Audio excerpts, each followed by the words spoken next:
প্রিয় শিক্ষার্থীরা, আশা করি সবাই ভালো আছো এবং সুস্থ আছো। আজকে তোমাদের সাথে আমার প্রথম ক্লাস। যদিও আমরা কলেজে খুব ঝাঁকজমক করে তোমাদের সাথে ওরিয়েন্টেশন করি, তোমাদের সাথে আমরা পরিচিত হই, তোমরাও আমাদের সাথে পরিচিত হও, কিন্তু এবার পরিস্থিতির কারণে আমাদের সেটা করা সম্ভব হচ্ছে না। তাই আজকে ক্লাসের মধ্যে আমি সর্বোত্তম চেষ্টা করব যে তোমাদেরকে আমি পরিচয় দেওয়ার জন্য, আর হচ্ছে তোমাদেরকে কিছু যে চ্যাপ্টার নিয়ে আমি আলোচনা করব ওই বিষয়ে কিছু নলেজ দেওয়ার জন্য। শুরুতেই আমি আমার পরিচয় দিয়ে দিচ্ছি। আমি তৈয়ব আক্তার, প্রভাষক, ব্যবস্থাপনা বিভাগ, সরকারি হাজী মোহাম্মদ মহসিন কলেজ, চট্টগ্রাম। আমি যে বিষয়টা নিয়ে তোমাদের সাথে আলোচনা করব সেই বিষয়টা হচ্ছে ব্যবসায় সংগঠন ও ব্যবস্থাপনা। যেহেতু তোমরা ফার্স্ট ইয়ারে ভর্তি হয়েছো, তাহলে আমরা প্রথম পত্রই পড়াবো, যেটাকে আমরা একটা সংক্ষিপ্ত নামে চিনি। প্রথম পত্রটা সেটা হলো ব্যবসায় পরিচিতি। এই ব্যবসা পরিচিতি বইটার জন্য আমরা তোমাদের কিছু বই রেফারেন্স হিসেবে দেওয়ার চেষ্টা করি, যাতে তোমরা বই কিনে মোটামুটি একটা ধারণা নিতে পারো, বা আমরা যা পড়াচ্ছি তার সাথে মিলিয়ে তোমরা পড়তে পারো। প্রথম যে বইটার কথা বলবো সেটা হচ্ছে ব্যবসায় সংগঠন ও ব্যবস্থাপনা, প্রথম পত্র, লেখক মোহাম্মদ খালিকুজ্জামান, দি যমুনা পাবলিশার্স। 2 নম্বর বই যেটা আমরা রেফারেন্স হিসেবে তোমাদেরকে দিচ্ছি, ব্যবসায় সংগঠন ও ব্যবস্থাপনা, প্রথম পত্র, লেখক মোহাম্মদ শরীফুল আলম, মোহাম্মদ হজরত আলী, অক্ষরপত্র প্রকাশনী। আর 3 নম্বর যে বইটার কথা আমি বলবো সেটা হচ্ছে পদ্মা প্রকাশনীর বইটা। এই 3টা বই পড়লে তোমরা মোটামুটি এই বিষয়টা সম্পর্কে ভালো নলেজ গ্যাদার করতে পারবে। আর এই ব্যবস্থাপনার কোয়েশ্চেন প্যাটার্ন কেমন হবে সেটা নিয়ে যদি আমরা একটু আলোচনা করি, তাহলে তোমরা আগে থেকেই বুঝে যাবে যে এই অধ্যায় থেকে কীরকম প্রশ্ন হবে, আমাকে কিভাবে পড়াশোনা করতে হবে, এই বিষয়টা সম্পর্কে তোমরা আগে থেকেই জেনে যাবে। যদি প্রথমেই বলি যে প্রথম যে অংশটা থাকে সেটা হচ্ছে সৃজনশীল প্রশ্ন, যেখানে থাকে তোমার 60 নম্বর এখানে বরাদ্দ থাকে। এখানে কোয়েশ্চেন প্যাটার্ন থাকে, একটা কোয়েশ্চেনে 4টা অংশ থাকে। প্রথম যে অংশটা সেটা হচ্ছে জ্ঞান স্তরের প্রশ্ন। এই প্রশ্নটা হচ্ছে তোমার বইয়ে আছে, তোমার মেধার উপর ডিপেন্ড করবে তুমি কতটা মনে রাখতে পারো এটা। 2 নম্বর হচ্ছে অনুধাবন স্তরের প্রশ্ন। এটাতে হচ্ছে তোমার একটা বিষয়বস্তু বলা থাকবে, এটা ডিরেক্ট একদম বইয়ে থাকবে না, তুমি জাস্ট অনুধাবন করে বুঝে এই জিনিসটা তুমি ব্যাখ্যা করবে। যেমন প্রশ্ন আসতে পারে তোমার যে ব্যবসায়ের সামাজিক গুরুত্বগুলো ব্যাখ্যা করো, যে ব্যবস্থাপনা একটি সার্বজনীন বিষয় ব্যাখ্যা করো, এই ধরনের কোয়েশ্চেনগুলো আসবে। 3 নম্বর প্রশ্ন যেটা নাম্বারে যেটা থাকবে প্রয়োগ স্তরের প্রশ্ন। এখানে হচ্ছে উদ্দীপকের মধ্যে তোমার সমস্যাটা দেয়া থাকবে, এটার বিষয়বস্তু কিন্তু তোমার পাঠ্য বইয়ে দেওয়া থাকবে। পাঠ্য বই থেকে তুমি মিলিয়ে তুমি যখন বুঝতে পারবে এই জিনিসটার কথা বলা হয়েছে, তাহলে তুমি সঠিক উত্তর দিতে পারবে। এরপরে প্রশ্ন হচ্ছে উচ্চতর স্তরের প্রশ্ন। এখানেও উদ্দীপকে তোমার সমস্যাটা দেওয়া থাকবে, যে এটার উত্তরণের উপায়ও দেওয়া থাকবে, সেগুলো মানে সেই জিনিসটার সাথে তোমার পাঠ্য বইয়ের বিষয়বস্তুর সাথে মিলিয়ে কোনটা সদৃশ্য না, কোনটা ভালো মন্দ, এসব বিষয়ে তোমার মতামত উপস্থাপন করতে হবে। তাহলে গেল আমাদের সৃজনশীল প্রশ্নের ধরন। এরপরে যে জিনিসটা থাকে সেটা হচ্ছে আমাদের বহু নির্বাচনী প্রশ্ন থাকে। এই ক্ষেত্রে তোমাদের 30টা প্রশ্ন দেওয়া থাকবে। 30টা প্রশ্নে একটা প্রশ্নে 1 নম্বর করে দেওয়া থাকবে, তাহলে 30 নম্বর থাকবে তোমার বহু নির্বাচনী প্রশ্নে। প্রিয় শিক্ষার্থীরা, তোমরা কিছু ছবি দেখছো, ছবি দেখে বুঝতে পারছো শপিং মলের ছবি দেখা আছে, একটা বড় শপিং মলের ছবি দেখা আছে, একটা সার্ভিস ওরিয়েন্টেড একটা প্রতিষ্ঠানের ছবি দেখা আছে। তার মানে বুঝতেই পারতেছো যে আমি কি বিষয় নিয়ে আলোচনা করব। আসলে আমি ব্যবসায় সংক্রান্ত বিষয় নিয়ে আলোচনা করব, যেটার নাম যে প্রথম অধ্যায় এর মৌলিক ধারণা। আমি প্রথম অধ্যায় নিয়ে আলোচনা করব, যেটার নাম হচ্ছে ব্যবসায়ের মৌলিক ধারণা। এই অধ্যায় থেকে আমি যে বিষয়গুলো আলোচনা করব সেগুলো হচ্ছে, প্রথম হচ্ছে ব্যবসায়ের ধারণা, ব্যবসায়ের বৈশিষ্ট্য, ব্যবসায়ের আওতা, শিল্পের ধারণা, শিল্পের বৈশিষ্ট্য, শিল্পের প্রকারভেদ, বাণিজ্য কাকে বলে, বাণিজ্যের বৈশিষ্ট্য, বাণিজ্যের আওতা, প্রত্যক্ষ সেবা কি, প্রত্যক্ষ সেবার বৈশিষ্ট্য, ব্যবসায়ের কার্যাবলী এবং ব্যবসায়িক গুরুত্ব, এই বিষয়গুলো নিয়ে বিস্তারিত আলোচনা করব। প্রথমে আমরা যে বিষয়টা নিয়ে আলোচনা করব সেটা হচ্ছে কি, ব্যবসায় কি। ব্যবসায় কি যদি আমরা বলতে চাই, প্রথম যে শব্দটা আমাদের মাথায় আসে সেটা হচ্ছে ব্যবসায়ের মানে ইংরেজি প্রতিশব্দ। যদি বলি বিজনেস, তার মানে ওটাকে আমরা বলি, এটা যদি আমরা ভাগ করে দেখি বিজনেস বা কোনো কাজে ব্যস্ত থাকা। কিন্তু আমরা যদি ব্যবসায়ী বলি, ব্যবসায়ী যদি ব্যস্ত থাকা বললে হবে না, এক্ষেত্রে বলতে হবে কি, এক্ষেত্রে হবে জিনিসটা মুনাফা অর্জনের জন্য কোনো অর্থনৈতিক কর্মকাণ্ডে ব্যস্ত থাকা। আবার অর্থনৈতিক কাজ বললে শুধু হবে না, অর্থনৈতিক কাজটা হতে হবে বৈধ। তাহলে আমরা বলতে পারি কি, মুনাফা অর্জনের উদ্দেশ্যে উৎপাদন ও বন্টন সহ সকল বৈধ অর্থনৈতিক কর্মকাণ্ডকে ব্যবসায়ী বলে। ব্যবসায়ের বৈশিষ্ট্যসমূহ। ব্যবসায়ীকে যখন আমরা বিচার বিশ্লেষণ করি, কিছু বৈশিষ্ট্য আমরা পাই। তার মধ্যে প্রথম যে বৈশিষ্ট্যটা আমরা দেখি সেটা হচ্ছে মুনাফা অর্জনের উদ্দেশ্য। ব্যবসায় হতে হলে আসলে মুনাফা অর্জনের উদ্দেশ্যেই কিন্তু পরিচালিত হতে হবে।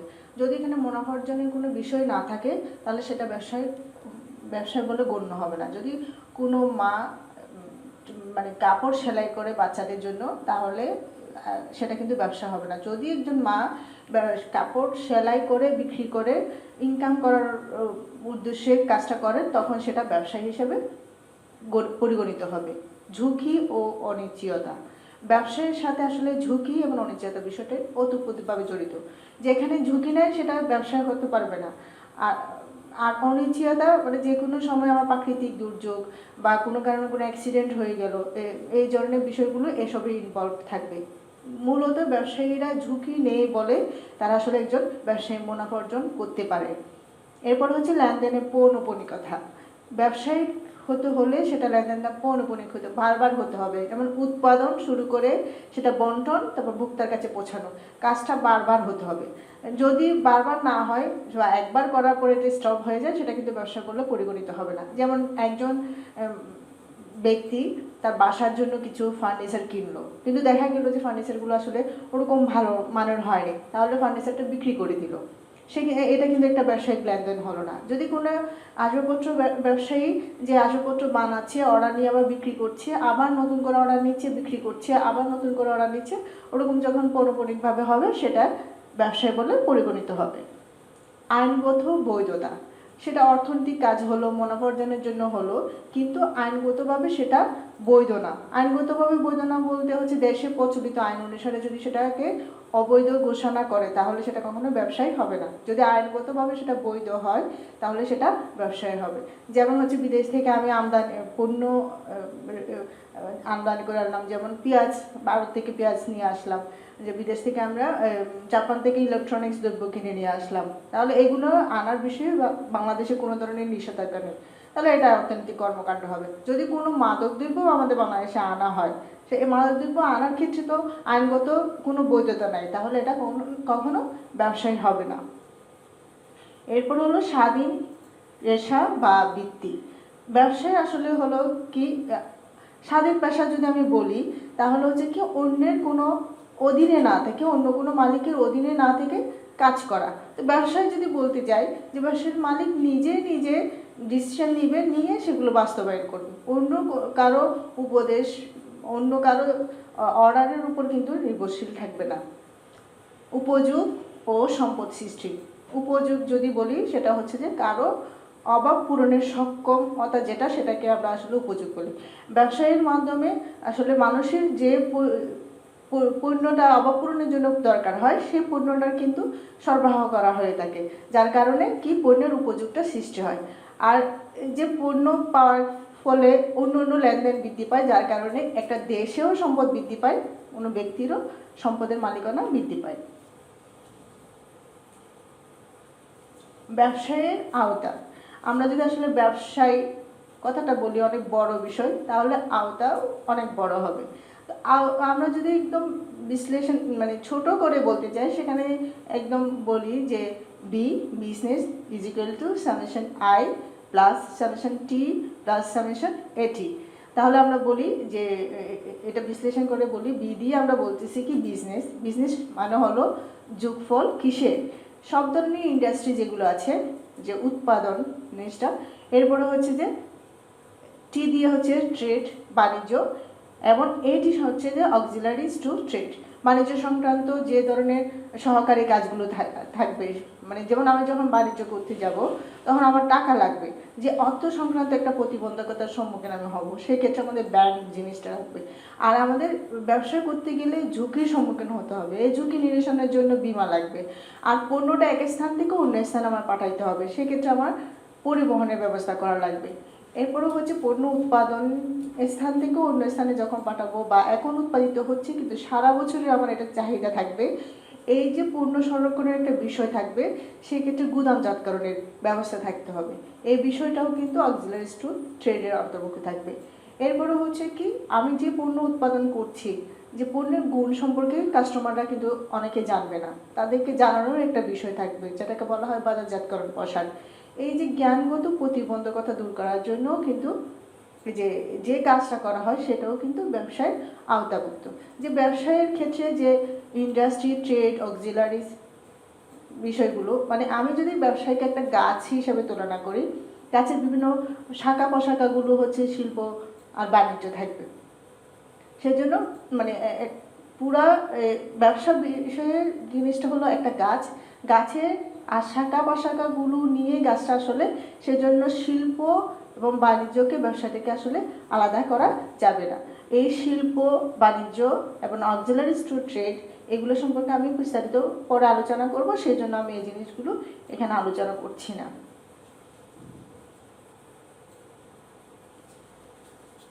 শিল্প, যে ব্যবসায়ের একটা অংশ হচ্ছে শিল্প।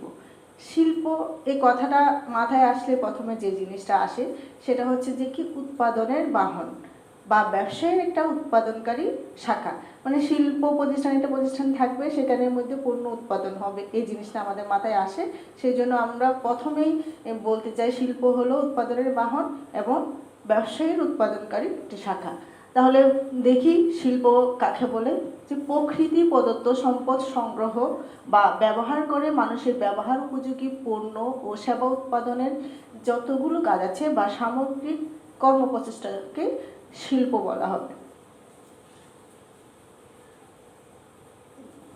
শিল্পের বৈশিষ্ট্য, শিল্পের বৈশিষ্ট্যগুলো আমরা দেখিনি। প্রথমে তো হচ্ছে যেটা উৎপাদনকারী শাখা, মানে প্রকৃতির যে প্রদত্ত যে পণ্যগুলো থাকবে সেগুলোর রূপগত পরিবর্তনের মাধ্যমে যে মানুষের ব্যবহার উপযোগী পণ্য উৎপাদনের কাজটা করে থাকবে শিল্প, তাই বলা হয় এটি হচ্ছে উৎপাদনকারী শাখা। এরপরে হচ্ছে রূপগত উপযোগ সৃষ্টি, যেমন প্রকৃতি প্রদত্ত সম্পদ সবগুলো কিন্তু আমরা সরাসরি ব্যবহার করতে পারবো না। যেমন কাঠ, গাছ আছে, আমাদের কিন্তু লাগে কি, আমার আসবাবপত্র লাগবে, তাহলে অথবা কাগজ বানানো লাগবে, তাহলে কি করতে হবে, এই যে গাছগুলোকে রূপগত পরিবর্তনের মাধ্যমে মানুষের ব্যবহার উপযোগী পণ্য তৈরির মাধ্যমে রূপগত উপযোগ সৃষ্টির কাজটা শিল্প করে থাকে। এরপরে হচ্ছে কেন্দ্রীভূত কর্ম, যে কেন্দ্রীভূত মানে কাজটা আমি করবো একটা জায়গায়। আমি যদি পণ্য উৎপাদন, যেমন যদি কাগজ উৎপাদনের কথা বলি, তাহলে কাগজ উৎপাদন হয় কোথায়, কাগজ উৎপাদনকারী মিলের মধ্যে হবে। মিলটা একটা জায়গায় অবস্থিত থাকবে। মিলটা কি সব জায়গায় থাকবে? প্রত্যেকটা জায়গায় কিন্তু থাকবে না। একটা জায়গায় উৎপাদন হয়ে পণ্যটা সব জায়গায় সরবরাহ করা হবে। সেজন্য বলা হয় যে কি, যে শিল্পের যে কাজটা হয় সেটা কেন্দ্রীভূতভাবে হয়ে থাকে। এরপরে হচ্ছে অধিক পুঁজি ও ঝুঁকি সংক্রান্ত। এখানে হচ্ছে উৎপাদন করার জন্য আমাদের কি কি লাগে, দেখি কাঁচামাল লাগবে, আমাদের কাঁচামালটা নিয়ে আসার জন্য আমার পরিবহন লাগবে। কাঁচামালটাকে আমি পণ্যে রূপান্তর করতে হলে অনেক ধরনের মেশিন লাগবে। এরপরে এখানে অনেক জনবল লাগবে। তাহলে সব কিছু মিলিয়ে আমাদের এখানে অনেক বেশি পুঁজির দরকার হয়। এরপরে ঝুঁকির বিষয়টা যদি বলি, আমরা কাঁচামাল আনলাম, ম্যাটেরিয়ালস সবগুলো কিনলাম, একটা ইন্ডাস্ট্রি বানালাম, জনবল নিয়োগ করলাম, নিয়োগ করার পর আমি যে পণ্যটা উৎপাদন করলাম সেটা মার্কেটে তেমন ভালোভাবে চললো না, তাহলে আমি যতটুকু আশা করেছিলাম ততটুকু হচ্ছে না, বা আমি যতটুকু আমার খরচ হয়েছে তত খরচ আমি কি করতে পারলাম না, কভার করতে পারলাম না। তাহলে মানে আমার যতটুকু হয়েছে, যেমন একটা পণ্যের জন্য 10 টাকা খরচ হয়েছে কিন্তু আমার বিক্রি করতে হলো 8 টাকা, তাহলে আমার এখানে ঝুঁকি হচ্ছে। মানে এই ঝুঁকির বিষয়টাও কিন্তু এই ক্ষেত্রে সংশ্লিষ্ট থাকবে। এরপরে হচ্ছে অর্থনৈতিক উন্নয়নের প্রবেশ পথ, যে একটা দেশে যখন যে মানে প্রকৃতির অনেক সম্পদ আছে, এই সম্পদগুলো যদি আমরা উন্নয়ন মানে ব্যবহার করতে না পারি, এই সম্পদগুলো যদি সদ্ব্যবহার আমরা করতে না পারি, তাহলে উন্নয়ন কোনোভাবেই সম্ভব না। এই শিল্পের মাধ্যমে পণ্যর মানে কাঁচামাল, প্রকৃতি প্রদত্ত কাঁচামালকে আমরা পণ্যে রূপান্তর করে ব্যবহার করছি, বিভিন্ন ধরনের বাণিজ্য করছি, এক দেশের সাথে এক দেশের বিনিময় করছি, অন্য দেশ থেকে আমাদের দেশে কিনে নিয়ে আসছি বা আমাদের দেশ থেকে অন্য দেশে রপ্তানি করছি। এরকম করে আমাদের যে একটা অর্থনৈতিক যে উন্নয়ন, আর্থিকভাবে আমরা উন্নতি লাভ করছি, সাথে সাথে সাথে আমাদের ব্যক্তিগত অর্থনৈতিক উন্নয়ন হচ্ছে, সাথে সাথে আমাদের দেশের উন্নয়ন হচ্ছে, সাথে সাথে পুরো বিশ্বের উন্নয়ন হচ্ছে। সেভাবে অর্থনৈতিক উন্নয়নের প্রবেশপথ হিসেবে কিন্তু কাজ করে শিল্প।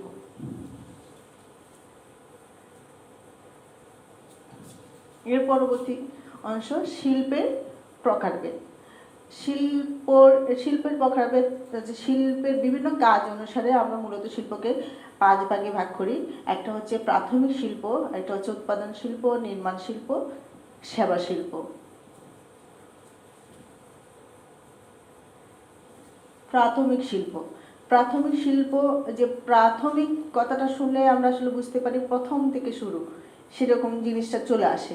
সেক্ষেত্রে যদি আমরা বলি সে যে প্রকৃতি প্রদত্ত যে উপকরণগুলো, সেগুলো সরাসরি ব্যবহার করে পণ্য বা উৎপাদন ও প্রাকৃতিক সম্পদ, পণ্য উৎপাদন ও প্রাকৃতিক সম্পদ সংগ্রহের সকল প্রক্রিয়াকে বলা হবে প্রাথমিক শিল্প। এখানে মূলত হচ্ছে যে প্রাকৃতিক সম্পদকে আমরা খুব কমই কী করব, রূপগত পরিবর্তন করব, যেরকম আছে ওই রকম ব্যবহারের মাধ্যমে যে শিল্পটা হচ্ছে সেটাই হচ্ছে প্রাথমিক শিল্প।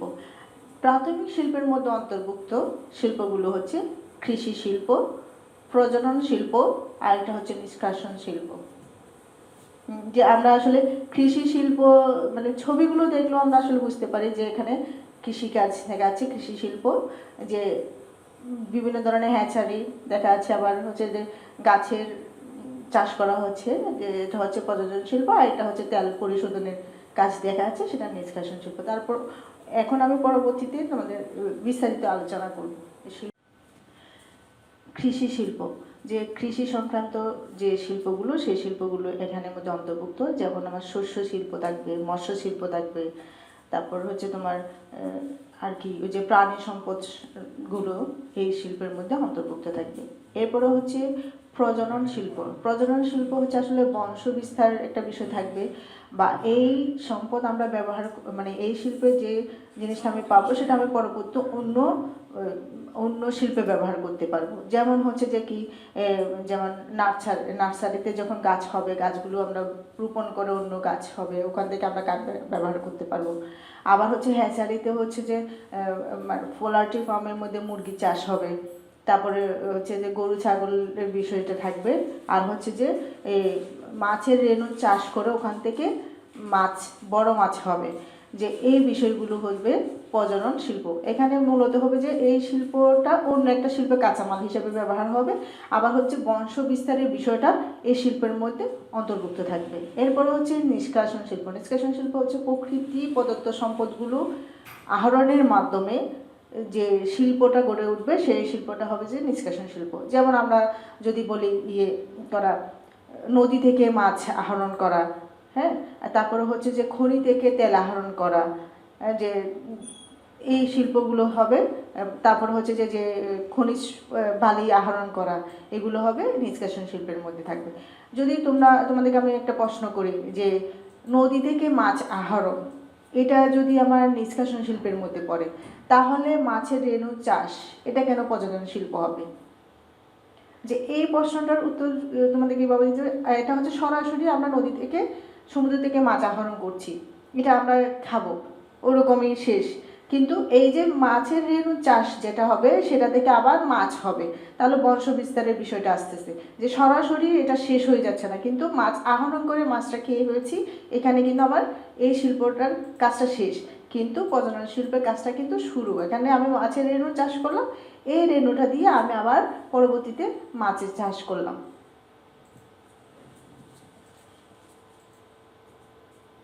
এরপরে হচ্ছে উৎপাদন শিল্প বা প্রস্তুত শিল্প। এই শিল্পটা কেমন, যে প্রাথমিক শিল্প ছিল যে সরাসরি আমরা প্রাকৃতিক সম্পদ ব্যবহার করেছিলাম। এই ক্ষেত্রে হচ্ছে যে প্রাকৃতিক সম্পদটা তো থাকবেই, যে কাঁচামালটা থাকবে, অথবা অদ্য প্রস্তুত করা কোনো একটা জিনিসকে কিসের সাহায্যে, যন্ত্রের সাহায্যে বা শ্রমের সাহায্যে আমরা কি করব, মানুষের ব্যবহার উপযোগী পণ্য প্রস্তুত করার যে একটা শিল্প আমরা দেখতে পাই সেটাকে বলে উৎপাদন বা প্রস্তুত শিল্প। এই শিল্প মধ্যে যে যে শিল্পগুলো অন্তর্ভুক্ত সেটা একটা হচ্ছে যে কি বিশ্লেষণ শিল্প, আর এটা হচ্ছে যৌগিক শিল্প, আর এটা হচ্ছে প্রক্রিয়া শিল্প, আর এটা হচ্ছে সংযোজন শিল্প। যে বিশ্লেষণ শিল্পটা কেমন, বিশ্লেষণ শিল্পটা হচ্ছে যে তোমার একটা পদার্থ বা একটা প্রাকৃতিক সম্পদ, এটা থেকে আমি অনেকগুলো পণ্য বানালাম, যেমন অনেকগুলো জিনিস বানালাম, যেমন হচ্ছে যে কি তোমার খনিজ তেল থেকে, খনিজ তেলটা পরিশোধন মাধ্যমে আমরা ওখান থেকে বানালাম ডিজেল, বানালাম কেরোসিন, বানালাম আমরা পেট্রোল বানালাম। তাহলে দেখা যাচ্ছে যে একটা প্রাকৃতিক সম্পদ যেটাকে আমরা বিশ্লেষণ বা পরিশোধনের মাধ্যমে অনেকগুলো ব্যবহার উপযোগী পণ্য বানাচ্ছি। তা এই ধরনের যে শিল্পগুলো থাকবে সেগুলো হবে বিশ্লেষণ শিল্প। এরপরে হচ্ছে যৌগিক শিল্প। যৌগিক শিল্পটা হচ্ছে যে ঠিক উল্টা মানে হচ্ছে এখানে কয়েকটা পদার্থের সংমিশ্রণে একটা নতুন পদার্থ হবে। মানে এখানে হচ্ছে একটা প্রাকৃতিক সম্পদ থেকে আমি অনেকগুলো প্রাকৃতিক সম্পদ বানিয়েছি, আর এখানে হচ্ছে অনেকগুলো সম্পদ দেখে একটা জিনিস বানাবো। যেমন হচ্ছে যে যদি এই যে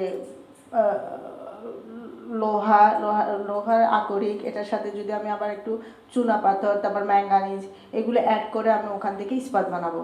এরকম করে যেমন সিমেন্ট বানানো, সার বানানো, সাবান বানানো, এগুলো হচ্ছে যৌগিক শিল্পের উদাহরণ। এরপরে হচ্ছে যে প্রক্রিয়া শিল্প। প্রক্রিয়া শিল্প হচ্ছে কাঁচামাল, এটাকে একটা প্রসেসিংয়ের মাধ্যমে একটা পণ্য বানানো। যেমন হচ্ছে কি আমরা তুলা থেকে কি বানাই, বস্ত্র বানাই, তারপর আখ থেকে আমরা কি বানাই, চিনি বানাই, একটা প্রসেসিংয়ের মাধ্যমে, এটা হবে প্রক্রিয়া শিল্প। এরপরে হচ্ছে সংযোজন শিল্প।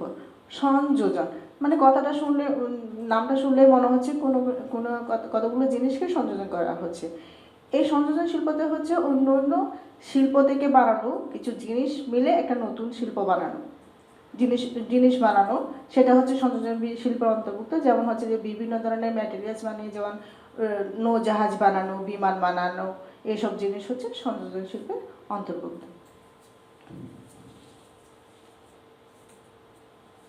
এরপরে হচ্ছে নির্মাণ শিল্প। নির্মাণ শিল্প আসলে রাস্তাঘাট, সেতু, তারপর কালভার্ট নির্মাণ করার কাজে যে শিল্প আমরা দেখি সেটা হচ্ছে নির্মাণ শিল্প। যেমন আমরা দেখতে পাচ্ছি এখানে রাস্তা বানানো হচ্ছে, এখানে একটা সেতু দেখা যাচ্ছে। যেই শিল্প এই কাজগুলো করে তাদেরকে বলা হয় নির্মাণ শিল্প। এরপর হচ্ছে সেবা পরিবেশক শিল্প। এই সেবা পরিবেশক শিল্পটা আসলে পণ্য বা দ্রব্যর সাথে সংশ্লিষ্ট না। এই শিল্প হচ্ছে যে বিভিন্ন কাজের মাধ্যমে মানুষকে তৃপ্ত করবে, মানুষের অভাবগুলো দূর করবে। তবে এই শিল্পের মূলত উদ্দেশ্যই থাকবে তোমার মানে মানুষের তৃপ্তি, মানুষকে আরাম দেওয়া, মানসিক চাহিদাটা মিলানো। যেমন হচ্ছে যেমন গ্যাস দিয়ে হচ্ছে রান্নাবান্না করবে, এটা হচ্ছে যে মানে এটা একদম ব্যবহার করা যাবে ওরকম না, যে কথা বলবো আমরা একজনের সাথে একজন যোগাযোগ করব, যে এটা আসলে একদম ব্যবহার করা যায় ওরকম একটা জিনিস না। যেমন এক জায়গা থেকে অন্য জায়গায় যাওয়ার জন্য আমরা পরিবহন ব্যবহার করব।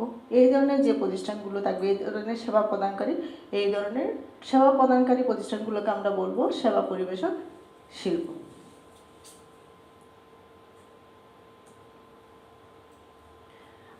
আজকের ক্লাস এখানেই শেষ। তবে এই অধ্যায়ের আরও কিছু টপিক আমি পরবর্তী ক্লাসে নিব।